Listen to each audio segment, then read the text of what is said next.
Hey, how's it going, everybody, and welcome back to a brand new episode of HGO, the show where we talk about everything that's hot in the world of games. I'm one of your hosts, Ethan, and as always, I'm joined by my co-host with the co-most. It's Hunter. Hey, Hunter, how's it going? What the fuck was that? The co-host? The co-host? Swell. I'll tell you what, okay, basically, Kyle was still talking when the minute mark passed, so we started at a minute 2, and there's that whole thing just threw me off, so there you go. If you're wondering why, there you go. Joined by the Weeb Wonder himself is Kyle as well. Hey, Kyle, how you doing? You doing good? I guess I'm doing good. Chilling out 2 seconds in the future. 2 seconds you have ruined my timestamps. Now I have to take away 2 seconds on each one. How dare you as well, sir? How dare you?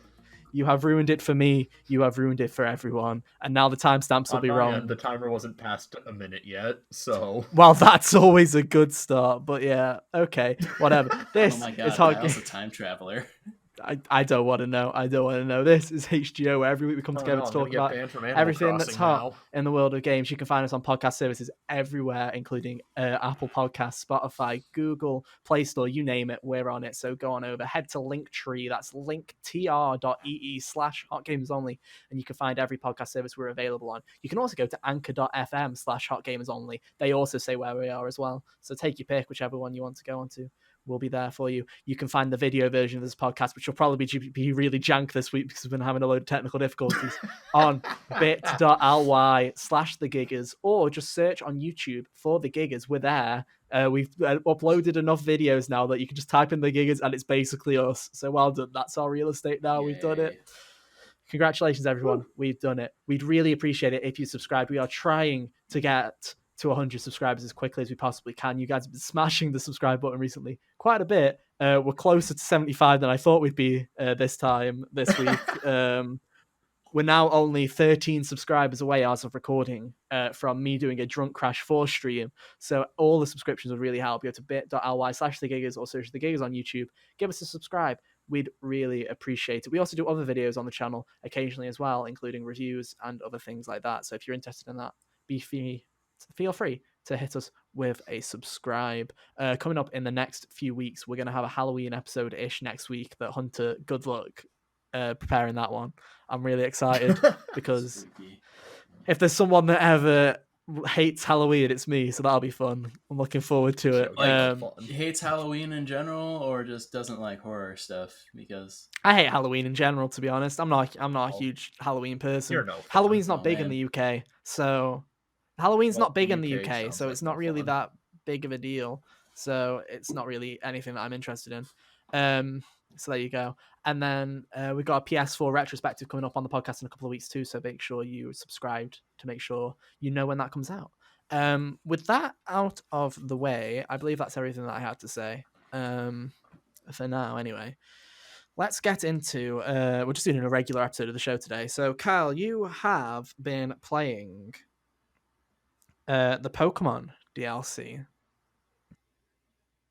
I have Crown Tundra. Crown Tundra released a couple days ago. Mm-hmm. And I gotta say, I was very, very pleasantly surprised by how actually good it was. Really? So, quick refresh.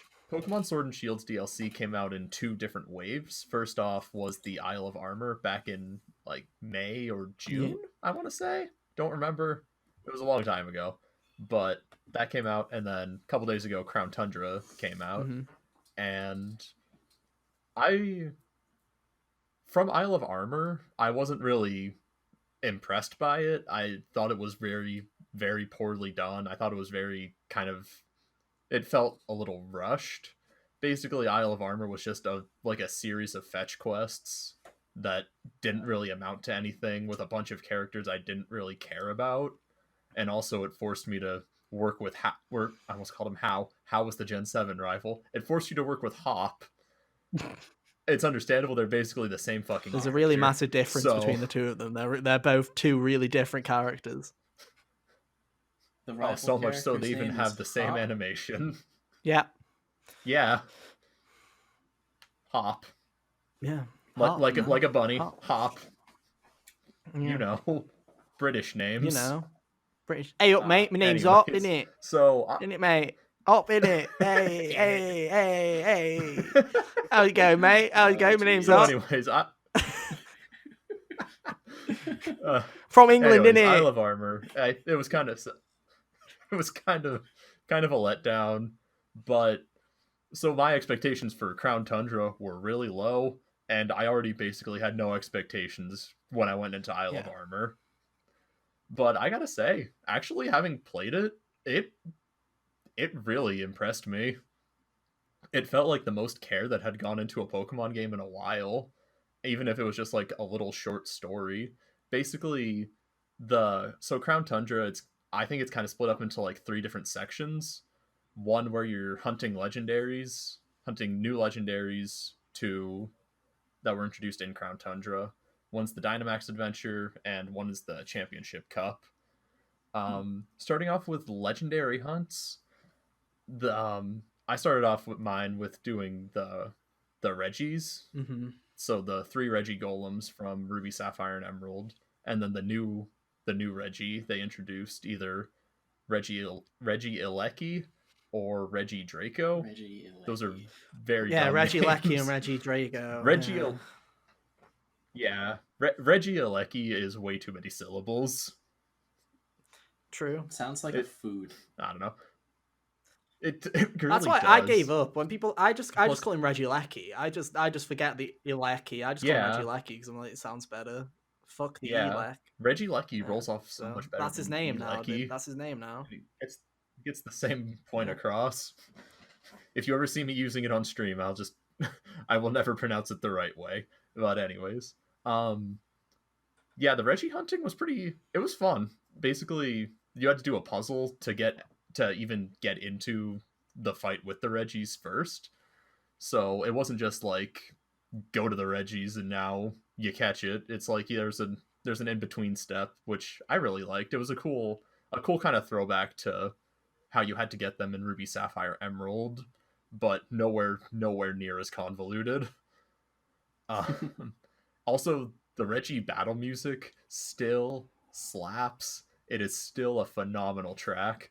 Please go give it a listen if you haven't. That song is absolutely amazing, and it does not get enough recognition. I feel like we need to have a category this year at the end of the year for most like song that slaps when it doesn't deserve to or something, because I feel like that's something that we brought up now like a couple of weeks, like with the Call of Duty Black Ops Cold War multiplayer menu music. But I'm like, why does that slap? It shouldn't, but it does. Honestly. I feel like that needs to be a category at this point of songs that slap that shouldn't. Should write that down. Write it down. But like it's just a remix of the old Regi battle theme, but it's still amazing. Still every bit as good as it was back in 2003. So after the Regis, for some reason Regigigas was omitted. I guess no one cares about him.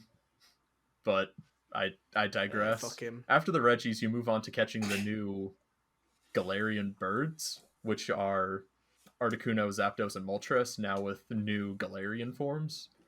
And this was also a really cool idea. Basically, they took the original idea of roaming legendary Pokemon and converted that to how it would be in like a wild area, open world setting, and each of them has like their own gimmick to them, basically. So Zapdos runs around the wild area from the base game, and you have to chase it down just on your bike. And I just thought that was super fun. It was a really neat way to put a spin on an old mechanic that people were kind of middling about. I don't remember how people feel about roaming legendaries. Tragic. But I know personally not. You're talking like how Entei, Suicune, and the other one functioned. Yeah, that was or the Gen 4 weird. Mystic Pokemon that would just be like, oh, sorry, you have to hopefully you fly to the exact same place it is, or else that was a fun game. God. Oh man, Gen 4 had so many of them. It was ridiculous. Yeah, just a few, man. Yeah. But so the birds were a cool take on roaming legendaries, being able to like explore an open world area, not just roaming around grass hoping you find it. You can like see them walking around in the world, and then you can there's the catch up to them and interact with them. It's funny you say that, because Galarian Zapdos looks exactly like a freaking Chocobo. just running around. That's why I said it. Because he does look like a chocobo to me. I've been saying that since I saw that trailer.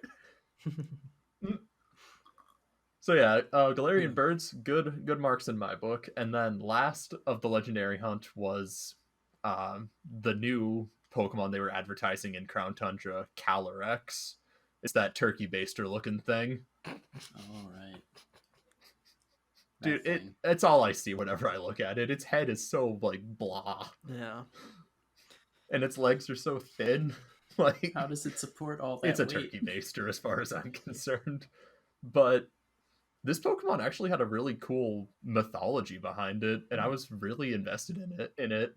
Basically, what it is it's meant to be like this harvest deity in Crown Tundra, but people have kind of stopped believing in it, so you have to kind of get the town to start. You basically ask around the town like what the townsfolk think about it, and a lot of them are just like, yeah, it's a myth. Like, we kind of believe in it, but not really. And I don't know, giving like this backstory to a legendary Pokemon, and it's not just like, oh, you go here and here's the thing, here you go, here's your super legendary Pokemon. Like, it was really cool to actually like give some character to this legendary Pokemon and make it actually feel important. Because I feel like with a lot of recent games, the term legendary Pokemon just kind of gets thrown around to the point where it doesn't really mean anything anymore.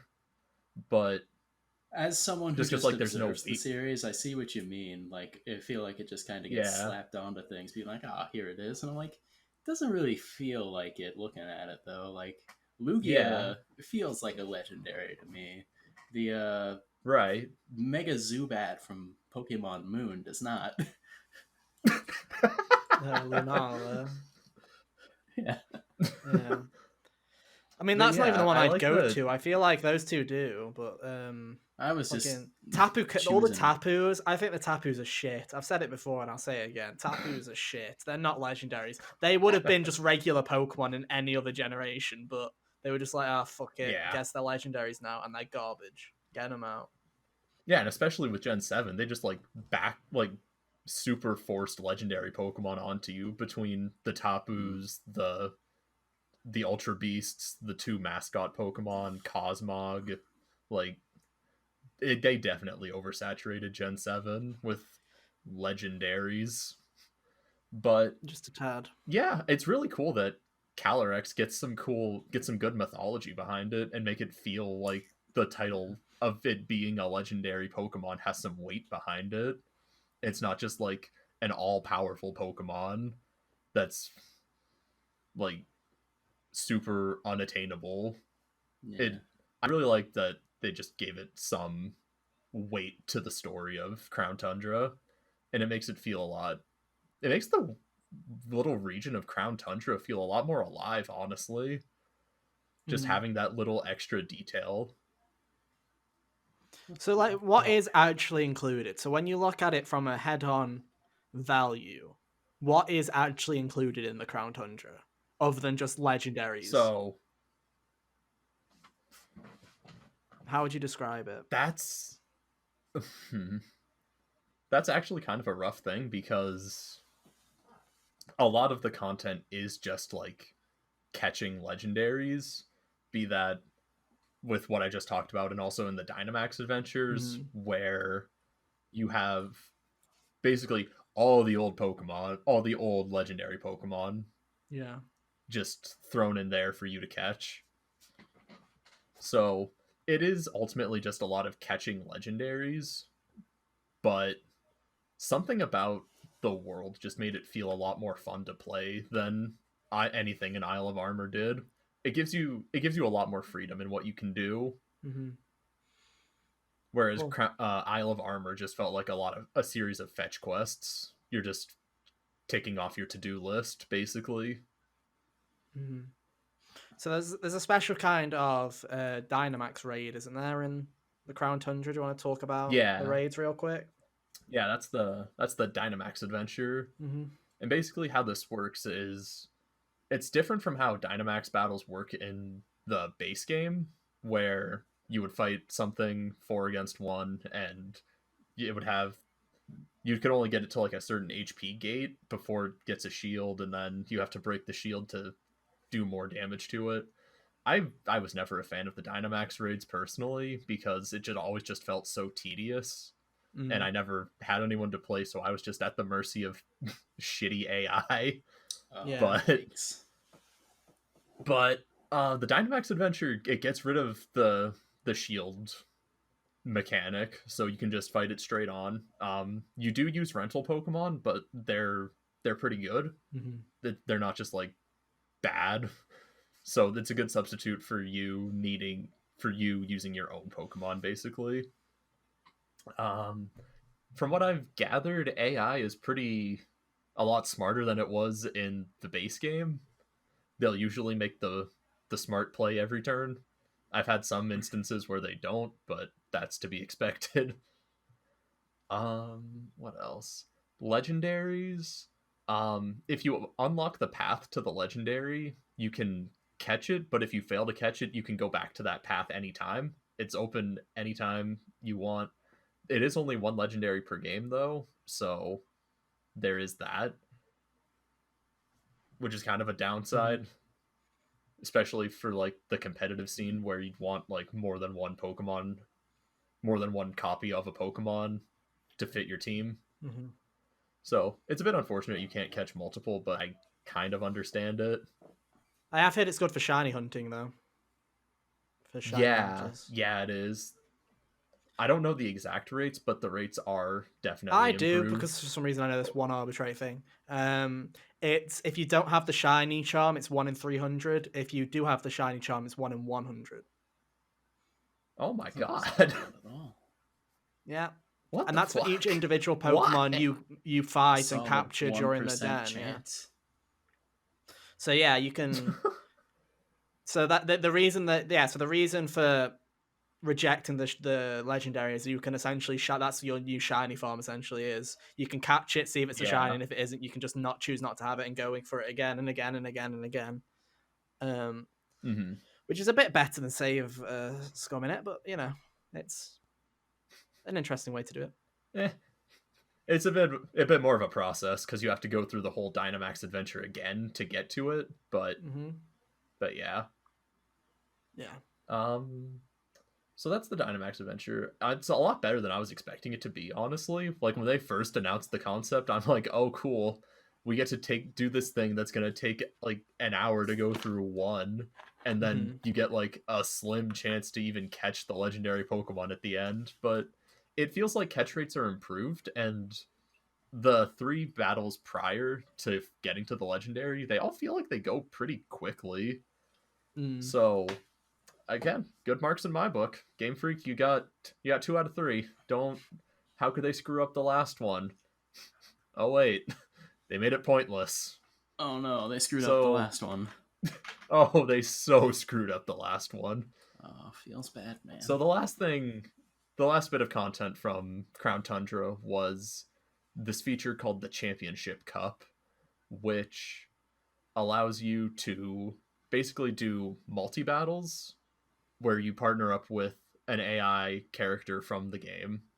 Be that a gym leader or your rival or someone introduced in Isle of Armor. I don't remember their names.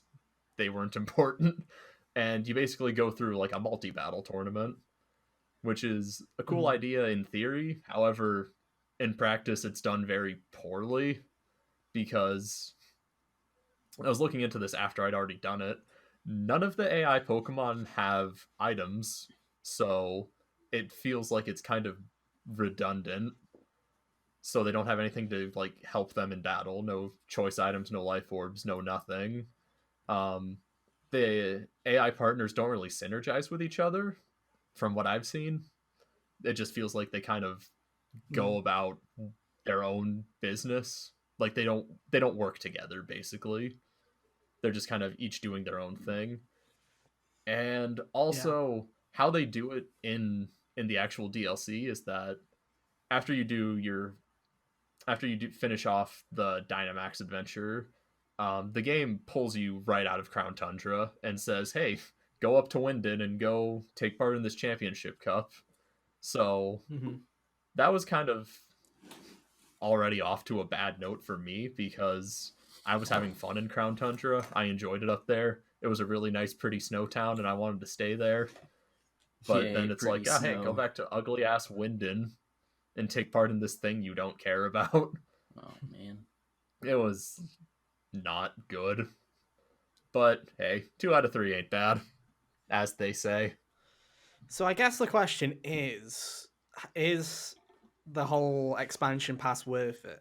That's, I guess, the question, right? Is from looking at it, I don't care about the Pokemon that they brought back, because if you already had them in prior generations, you could just stick them in your team anyway. I don't care about all of that crap, or the, like, in terms of actual content and what the expansion pass provides with the Isle of Armor and with the Crown Tundra. Is it worth the fucking $40 asking price? Is that how much this? It's not worth $40. I can tell you how that much. How much is this expansion pass? I actually don't know. I think it's $30 US. I think it's half the price of the game. Yeah. Pokemon expansion pass. Yeah, can you buy this part separately from the other one? No, the expansion pass comes together as one bundle. Mm-hmm. So you can't just like choose to have Crown Tundra. I think as a whole, the expansion pass is £27, which to me thinks it's either $30 or $35. Yeah. Usually with how Nintendo works. I'll keep looking, but you carry on. On the whole, I think you carry on. Isle of Armor really soured my mood on the whole DLC bundle, but Crown Tundra brought it back. Crown Tundra felt like some thought was actually put into it, whereas Isle of Armor was just an excuse to introduce a new Pokemon. Like, it was all just for Urshifu's sake. Which... Oh, and we all know how you feel about Urshifu. Urshifu was not worth it. It's not a good Pokemon. But... No, but, it is fun to listen to you dunk on it. Oh, it's so bad. It's not a good Pokemon. And if you think it is, you're lying to yourself. But... Urshifu. It's $30 at Best Buy right now. It's $30 at Best Buy. Right, we got it. Yeah. We got it. Yeah. So is it worth $30? No, it's not. Cool. Definitively no. Good job, Pokemon. Good job.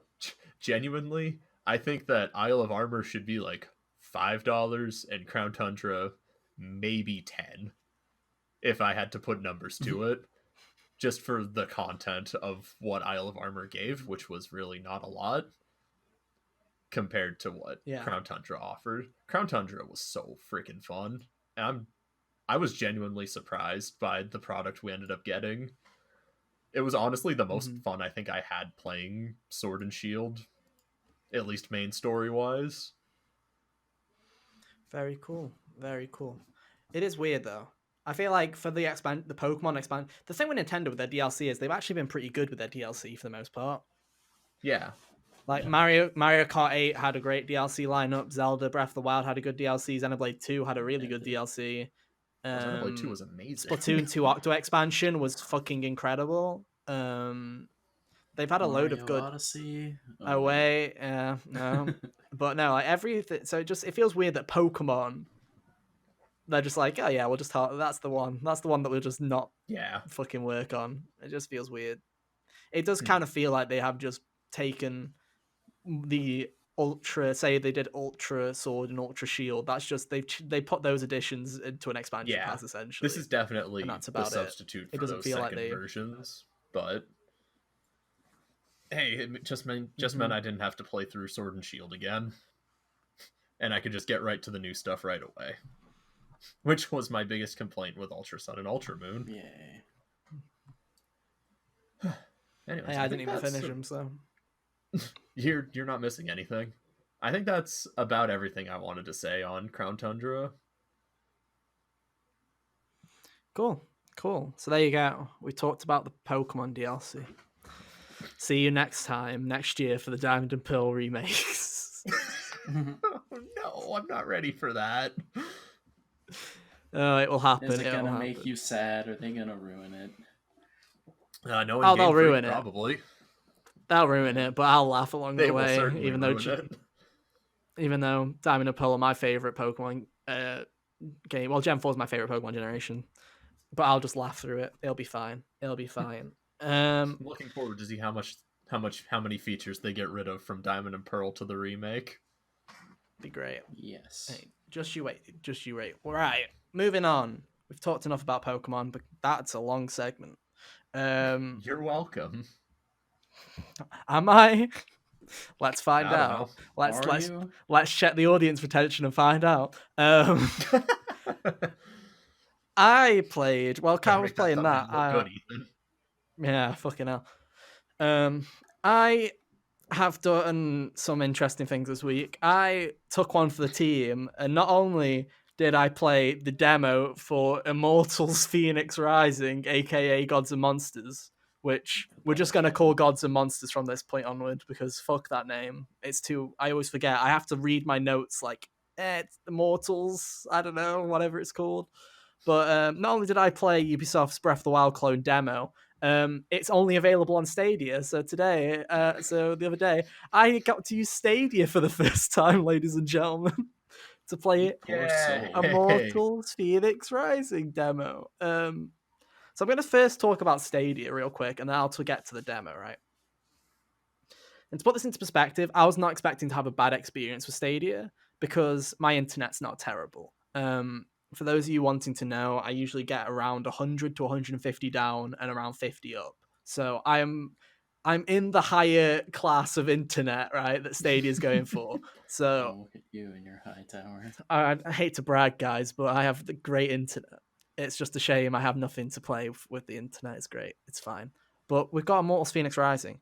Stadia, it surprisingly works. Like, I just thought it just wouldn't work. It's all right. The weird thing is I thought, and I was using keyboard and mouse, I should specify, I didn't use a controller. But with keyboard and mouse, the input delay, it's not like PlayStation Now.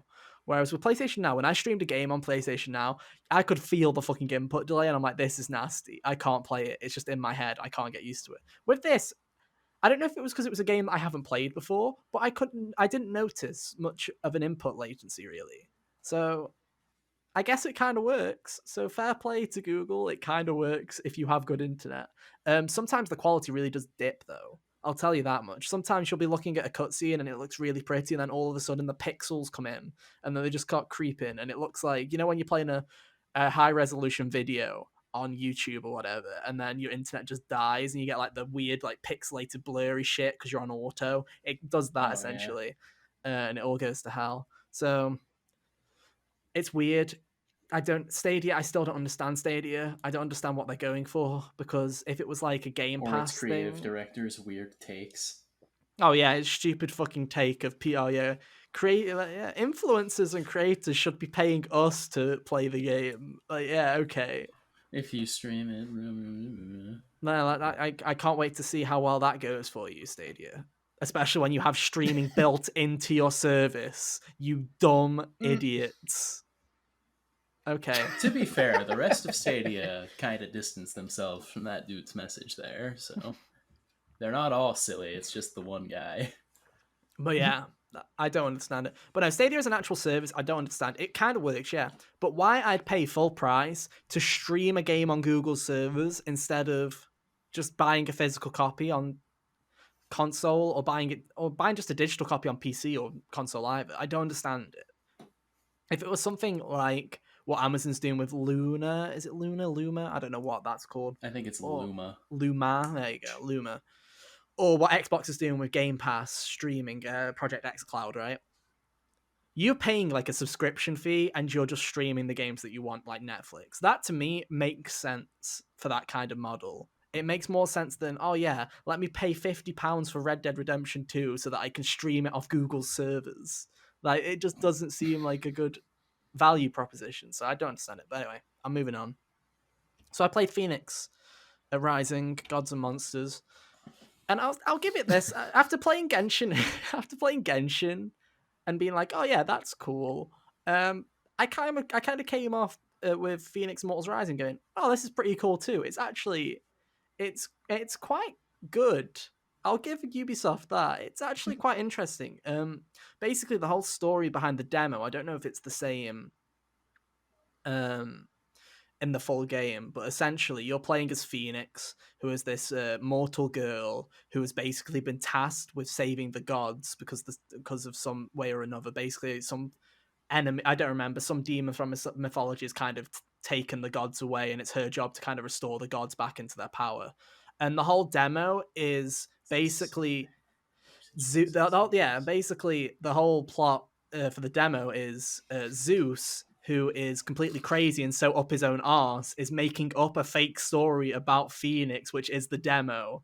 And you just have like all the other gods going, no, this isn't right. This isn't what happened. What the hell are you on about? And I just thought that was a cool way to do a demo where it isn't just a chunk of the game. They made something fresh for it. And I was like, that's actually quite cool of them to do. Is pretty funny. It's like a weird merge of Breath of the Wild and Assassin's Creed Odyssey. Those are the two. It's kind of the armor. It's the armor system and the stat system of Assassin's Creed, which I really don't like, mixed with a game that has a really nice looking world and it runs really well. It plays really well from what I've seen. The PC controls are garbage, so play it on controller. But this is I'm surprised that this is definitely going to be a game where it's like, I'm not going to buy it when it comes out, but if it ever goes on sale, I'd definitely be down to play this at some point because it's actually really interesting. And just the whole mythology around it, the idea that they just went, let's just fully go into the Greek mythology. Obviously, they really did love making Assassin's Creed Odyssey because they were like, what if we did it again, but Breath of the Wild?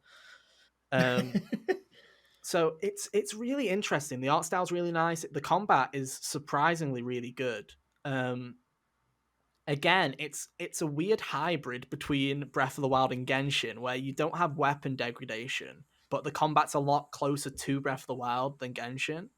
You have mapped abilities. Basically, your stamina bar allows you during combat to have different moves that are tied to different weapons that are based on the gods, essentially. So you can use some of your stamina during combat to like bring out a massive hammer and slam it down on people, or rain arrows straight up and chuck them all into the air and stuff like that. It's actually got some really cool stuff to Artemis. it. Yeah.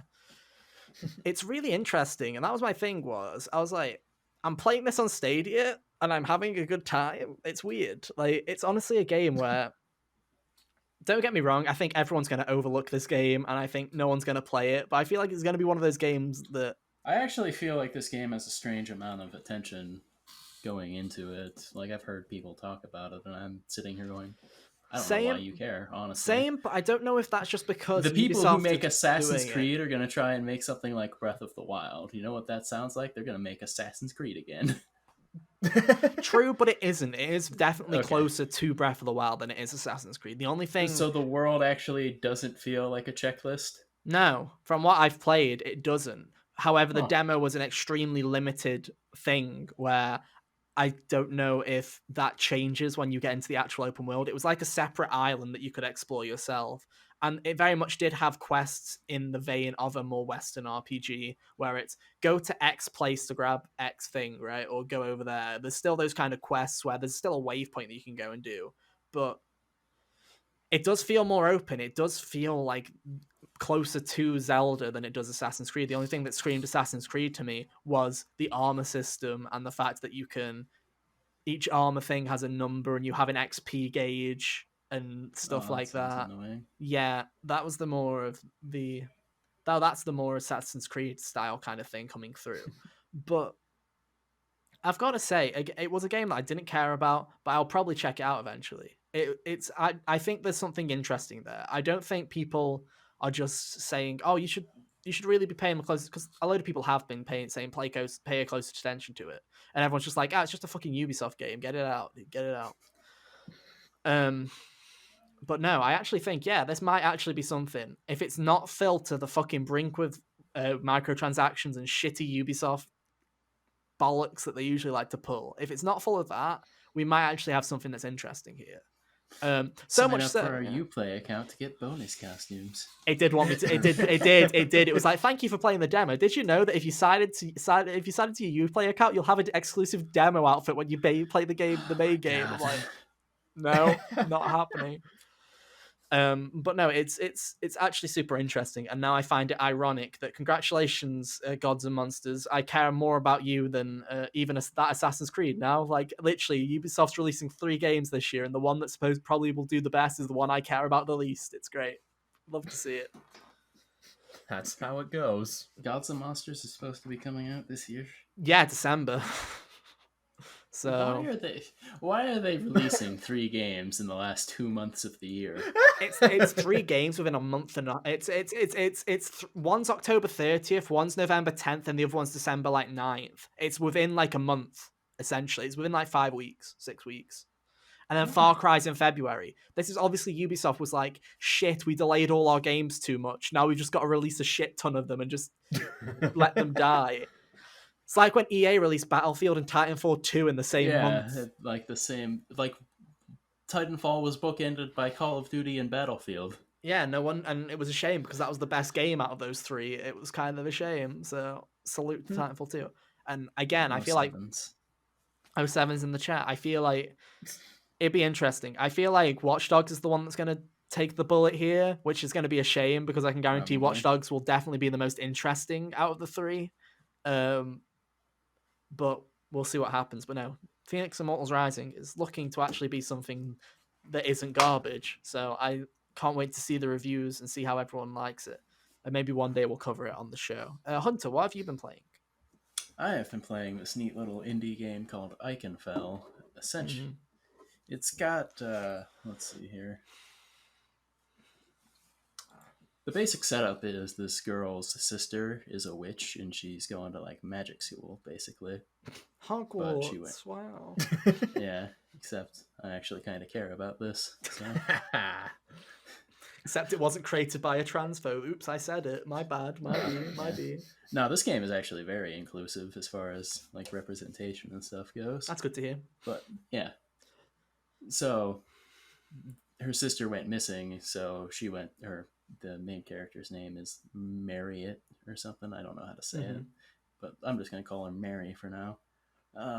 Mary goes to look for her sister, Safina, because Safina went missing, and a whole bunch of weird magical hoopla is happening around Ikenfell, which is the school.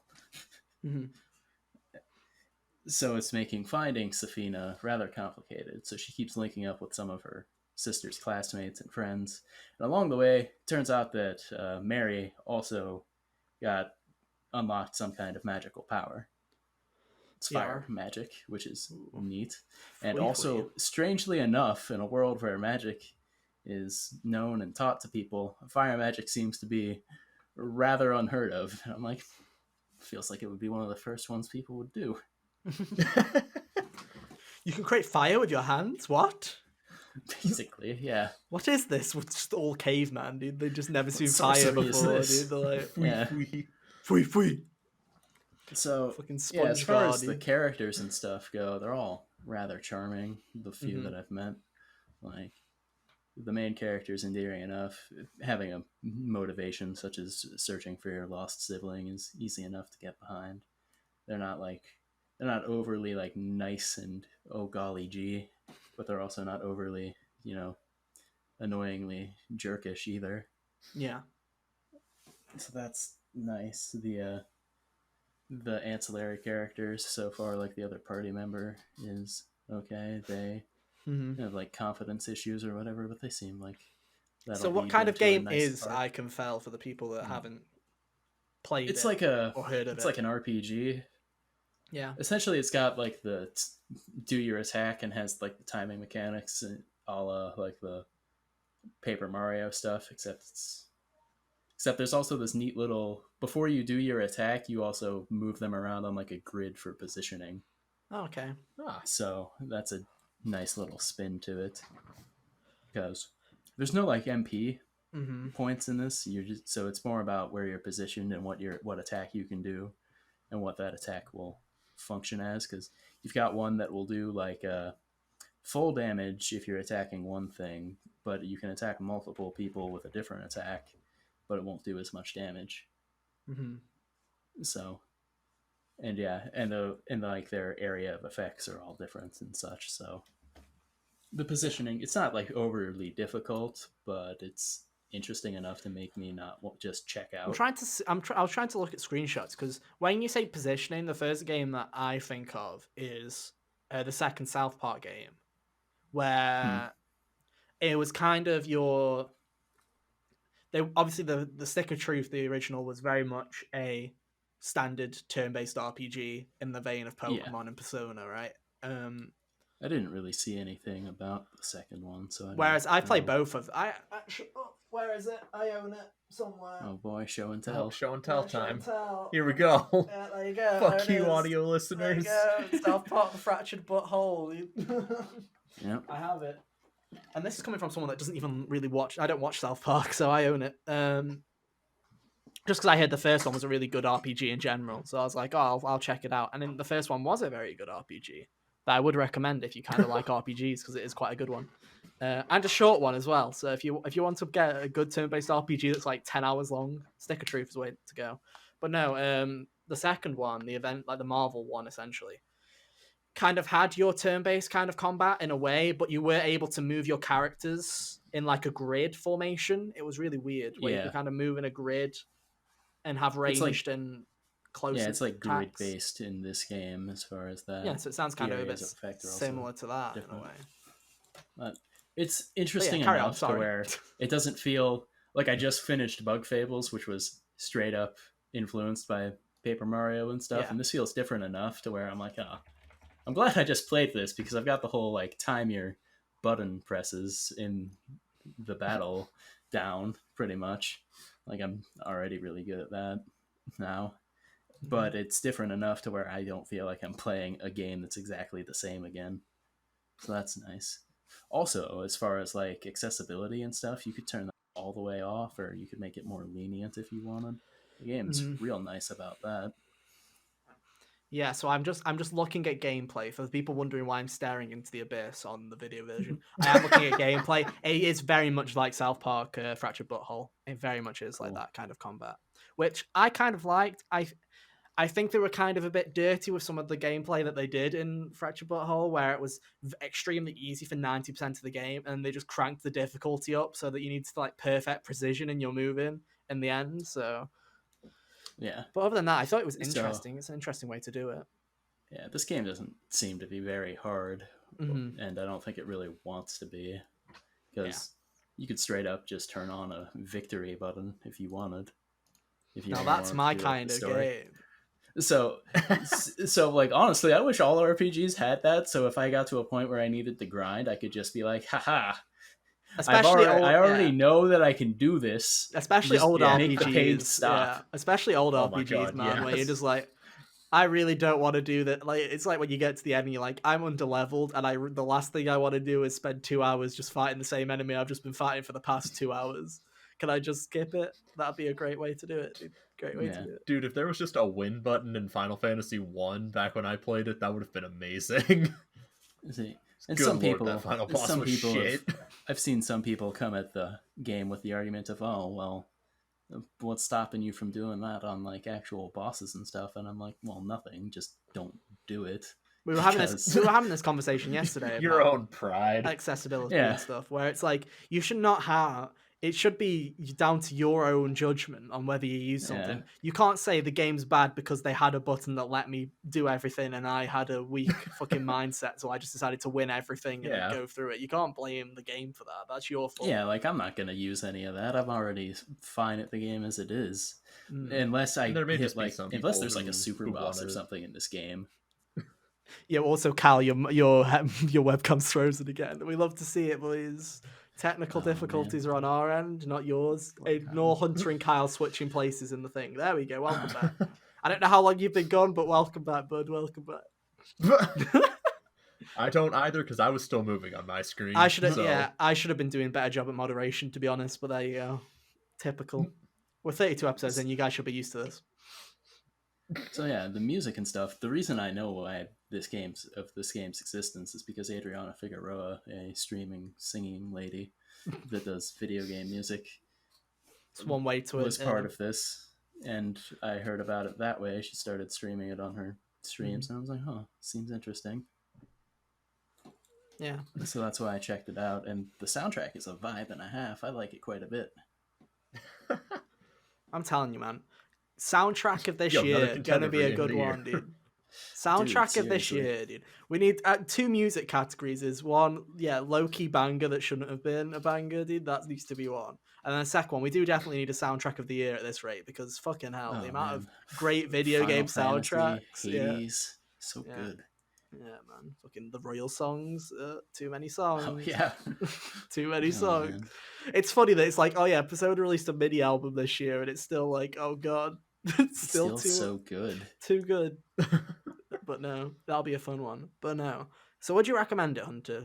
I'd recommend looking at it. It's only like $20, and I don't think it's super long. Like, I'm in chapter 2 out of, I believe, 8 is what I read. Gosh.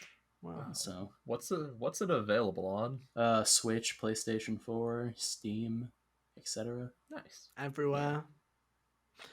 That seems like a game. I don't know if it's on Xbox. That seems like a game that'll eventually go to Game Pass, though, when it does go to Xbox. If it's on Xbox, I feel like that'll be a Game Pass game. I don't know if it's on Xbox. I didn't look into that. It probably isn't. I just knew it was on Switch, and then I figured out it was on PlayStation 4. I could do my job. God, Ethan, you're being so lazy. I'm just like, quickly check. Quickly Google. Tell me what I need to know. Actually, another point on the soundtrack. Apparently, the person who composed music it is on Xbox. It is on Xbox. For Steven Universe was also involved in this. Yeah, nice. So that's cool for the people who watched Steven Universe. I did not. Neither did I. So, but neither did I. Well, there we go. It was always on my list, and I just never got to it. We'll stand by I mean, I still haven't watched Gravity Falls, so I'm really far behind on. Really far behind on cartoons. I will watch that with you. Effort.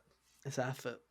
Watching TV shows is so much effort when I can play great games like Detroit Become Human. Like, why would I not? Why would I? Yeah. Yo, is that a segue I'm hearing? No, because I'm not talking about that. We've got stuff that's more interesting to talk about than Detroit. We can bring Detroit up. We're gonna bring Detroit up. Well, like the PlayStation UI. It's more fucking Minecraft Steve. Yeah, let's talk about Minecraft Steve. So Steve came out last week and we forgot to talk about him. So Kaya, we've played Steve. We played him. We played him for how many hours? We did play him for quite a bit, to be fair. We played him for a couple of hours. It was like 3 hours. Yeah. It felt like. So Kaya, what are your impressions on Steve? Did you like Steve and his meat? That got patched out of the game. 07's for Steve's meat. Yeah, 07's for Steve's meat. Dude, you'll be missed. Pour one out. Pour one out. Cheers. Pour one out for your boy Steve. Lost his meat too soon. Horny Twitter got it fucking removed. Feels bad. Anyway, Minecraft Steve, Kyle, what are your impressions? Steve is just like a stupid, fun character. He's great. And that's him in a sentence. Yeah, man. We forgot to talk about him and the UI last week because I forgot to write notes down, so that's my fault. Yeah. But we had done the research for both of them by playing them. And Steve, I don't know what it's been, but like for some reason, I feel like you can say this about every character in the Fighters Pass, whether you like the characters or not. They have really been going out there with all of them. Like, there's no play it safe character. Like, even Byleth, who was kind of play it safe, they didn't play safe with because they were like, what if she's shit? And what if her special moves are all different weapons instead of a sword? So they were at least like thinking differently with Byleth. But Steve, man, there's something crazy about Steve where it's like, was it worth it? Was it worth it? Yes. Will everyone hate it? Yes, but it's great. Like, I love Steve, man. We were having so much fun. Like, I haven't played him against anyone that isn't also playing Steve. Must preface that it was that much fun that everyone was just playing Steve for 3 hours. But man, he's such a fun character, and we've said it before. I don't think there's people are out there saying Steve doesn't deserve a spot in Smash Bros. And you can fuck off. It's the biggest game on the planet. Of course, it deserves a spot in Smash Bros. You should, yeah. That's at fucking this point, stupid. Smash is definitely more of like a video game history game than it's it is a celebration of video games. Yeah, it's a celebration of video games, and it always has. It was a celebration of Nintendo, and now it's a celebration of just video games in general. Yeah. And getting the main character of the biggest game on the planet in the biggest fighting game on the planet, like, huge win. It makes way too much sense. Yeah. And it's like, fair play. Apparently they've been trying to get Steve into Smash for 5 years, so fair play to them for trying at it this long. So yeah, but no, it's really fun, and I'll give. It's so weird. The one thing I will say that ruined it for me was one of the songs that's in the game sounds like the Evil Morty theme from Rick and Morty, and that's the worst thing I can say about this. The Evil Morty theme. Yeah, the Evil Morty theme from Rick and Morty. If you've ever heard it, now go and play Smash Bros. And go listen to I can't remember. It's like the Illager. It's like Ballad of the Illager or something. It's basically like it's like an enemy like battle theme, but Minecraft, and it just sounds like that fucking Evil Morty theme, and it's just ruined it for me. But other than that, the DLC is pretty great. I just love how creative they were with him. Like, honestly. Same with Min Min and other characters before him, like Joker. They really went, let's look at the fucking material and make a moveset that isn't just, we'll just copy and paste this character and then change it a little bit so it looks like it's Minecraft. They genuinely went, right, let's fucking remake all of our stages with building implementation and minerals in mind so that Steve can fucking function. Like, it was one of those crazy things that were just like, do it. So he can place blocks, he can mine everywhere, he can craft, he can set off redstone contraptions like TNT, you can place TNT, which is pretty cool. You can use a minecart, which is broken as hell. You know, it's so stupid. He has the worst recovery on the planet, but don't worry, because the minecart's his recovery now. It's just like, I seem to be stuck. Let me pull out a minecart real quick and just fucking Back to the Future the shit. On the air. Yeah, dude. You can ride a minecart on Air Hunter, just back to the stage at full speed. Oh man, it's like, and then run over people as you land. You can run over them like Wario's bike, and the best part is if you jump out of the minecart before it hits someone, it then grabs the person and it takes them with the minecart, so you can kill people with the minecart. You can just because the higher the damage percentage you are, the harder it is to get out of the minecart. So you can literally just kill people by running the minecart into them and just waving by. Yeah, it's great. Bye, monkey. Yeah, exactly. Alternatively, you can also stop moving the minecart entirely, and Steve will just sit in it, and true. That's it. Also, one of his taunts is teabagging, which I find hilarious. Like, honestly, yeah. It's just him shifting over and over again, and I'm like, really? You patch the meat out, but you don't patch that? You're like, really? Like, basically, Hunter, the meat thing was, I don't know if you saw it, was one of his victory animations was him eating a steak and then just like going back into neutral, and the way it looked, with just dirty, horny people on Twitter being bad as always, right? And now it's just him. Now it's just him, like, just sitting there with nothing, and it's like, boo, bring it back, cowards.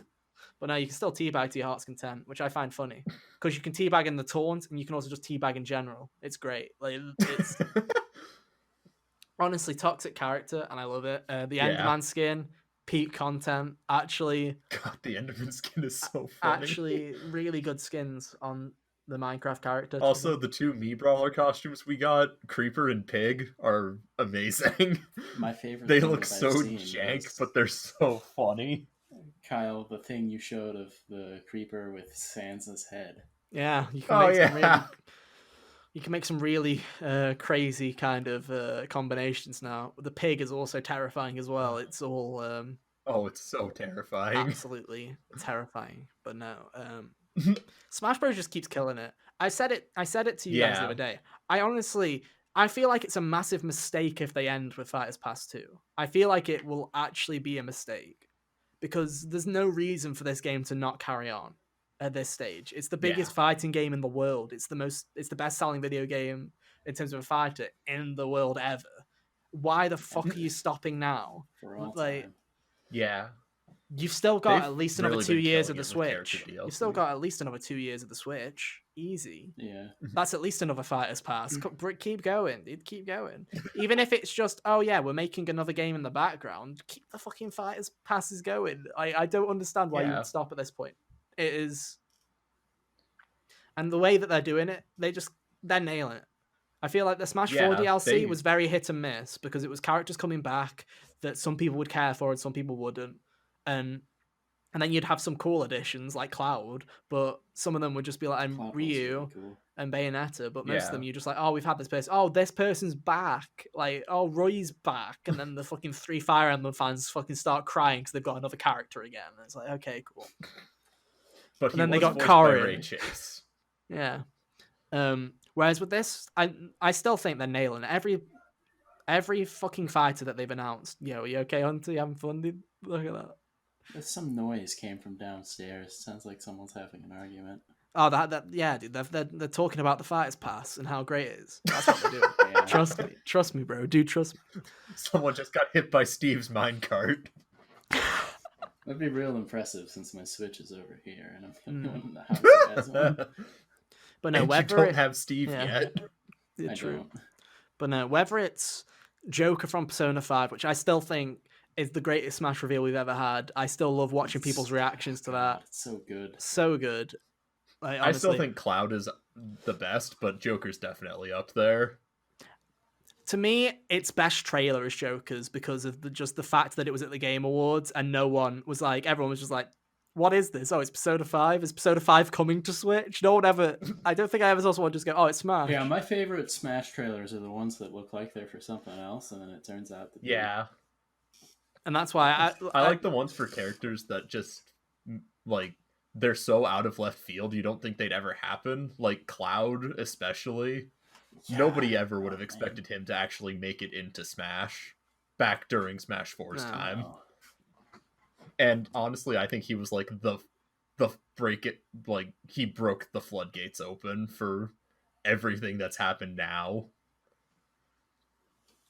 Yeah. Because if you think about it, like Cloud was the character that ended up breaking relations with Square and Nintendo because they didn't want to make FF7 on a cartridge. Final Fantasy 7 thing.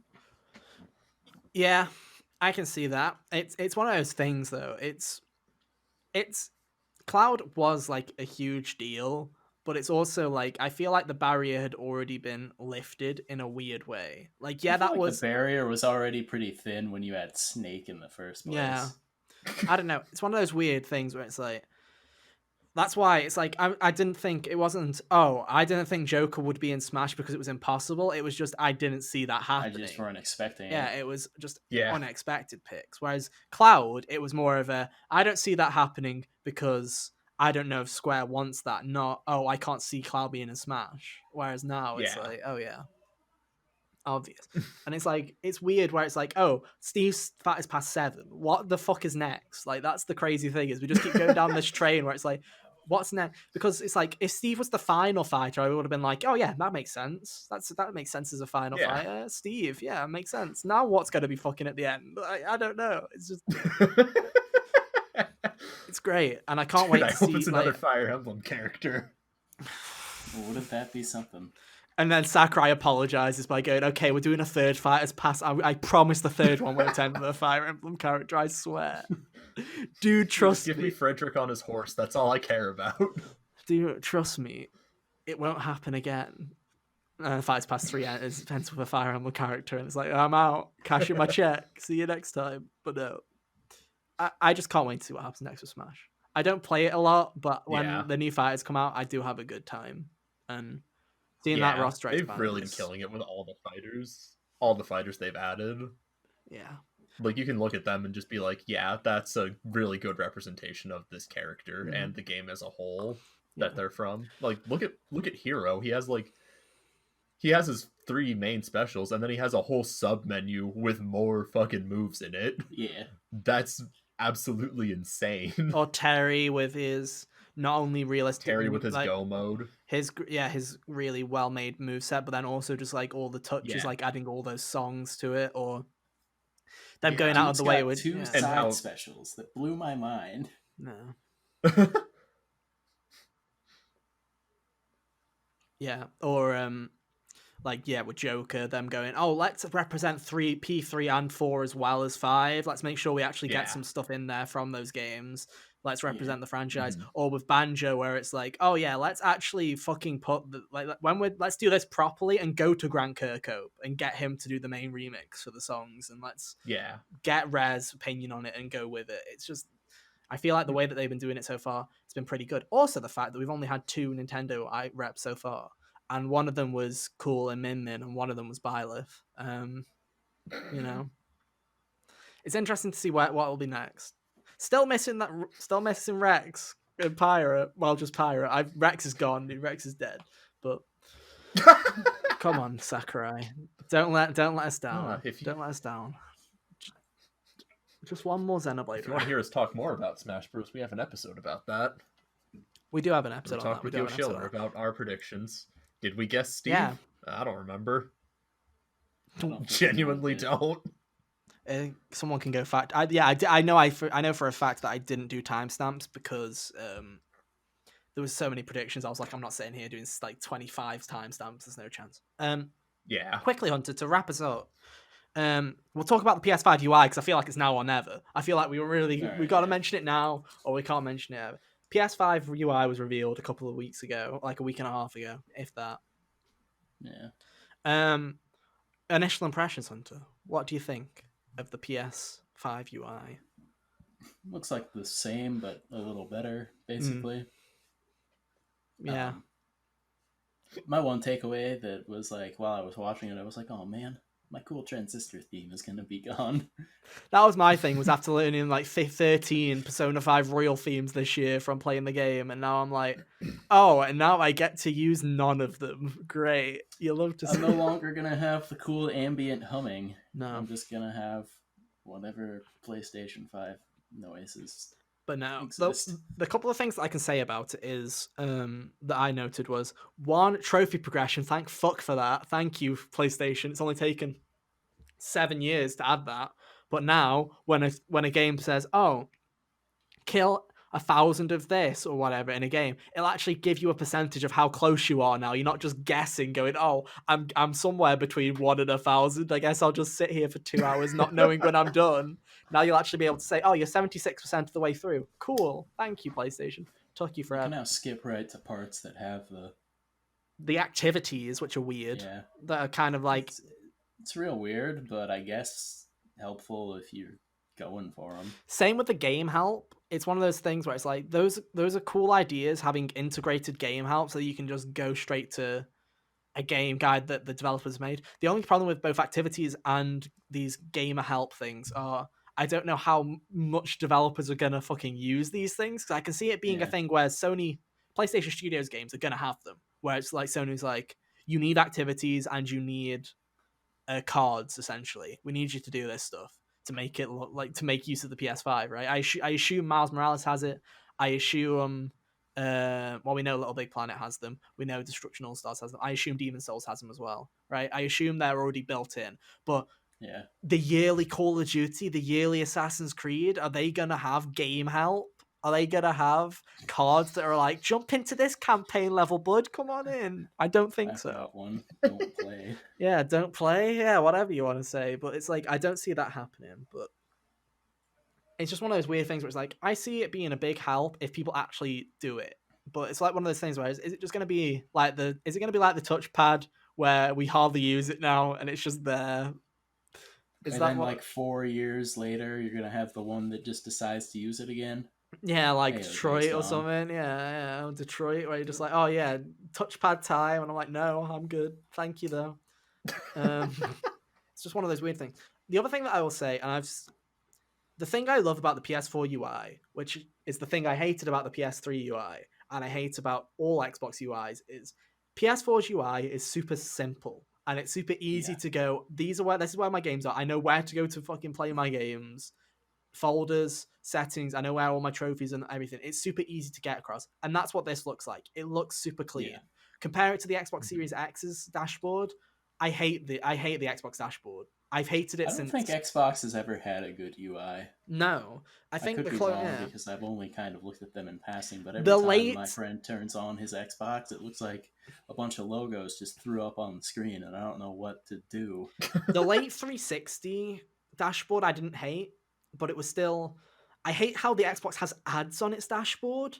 That fucking annoys the hell out of me. Like, you've paid for a Microsoft product, and then here they are advertising to you on your dashboard. Like, that seems like fucking stupid. I don't know why they're allowed to do that. At least PlayStation, when it's telling you about whatever sale they're doing, you can like delete it if you want. Yeah, and get rid. Yeah, exactly. Whereas it's like, but no, with PlayStation PS5, Store no longer an app, by the way. Oh, thank fucking God! The amount of times that I've struggled to load into the PlayStation Store, or it's run really slowly. It's ridiculous. Or videos don't play properly, or don't load, or the icons don't load, or the search function just doesn't work. The number of times I've tried to look at a game's screenshots just to see if I can get a cursory idea of what it is without like watching the whole trailer. Yeah. And they just come up blank. I'm like, thank you. Very cool. But no, now it's a built-in app, which is great. Which I also hope means better downloading of titles and updates, because now that it's integrated, hopefully it's quicker than it was. But no, like, I just like how clean it is. That's my thing. Is I'm glad that they kept it clean again, because I hate cluttered UI, and it's not like the Nintendo. Cute with it. It was very reminiscent of the Switch, actually, when I looked at it. I'm like, oh, it's got the weird menu bar at the bottom and then your icons. It was very similar to the Switch. But the Switch is very, like, rudimentary. It's functional. Bare bones, yeah. It's bare bones, but it works, right? Whereas... like, there's no themes or anything, but it also, works. Yeah, I still think, with PS4 and now with PS5, I think Sony still does have the best UI. It's not really much of a contest, though. It's a shitty contest all the time, because Xbox has whatever it has, where you have to go through 6 menus to find your fucking game that you've got on your disc plug into the fucking console. That's fun. Or Nintendo, who still has a themes tab in its system settings and decided let's not use that for 4 years. Let's just not bother. Let's not bother. But no. There you go. Just give me a pretty Breath of the Wild background, Nintendo. I don't understand why there hasn't been themes. Anything. I'll take anything. I know it took them a while to add them to the 3DS, but still, come on, get a move on. But we got like a fuck ton of themes once they finally did start adding them. Yeah, once they finally did. And it took them a while, but I don't think it took them 4 years. But, we'll see. One day, when the Switch is dead, they'll be like, oh, here's themes, guys. Here you go. We finally did it.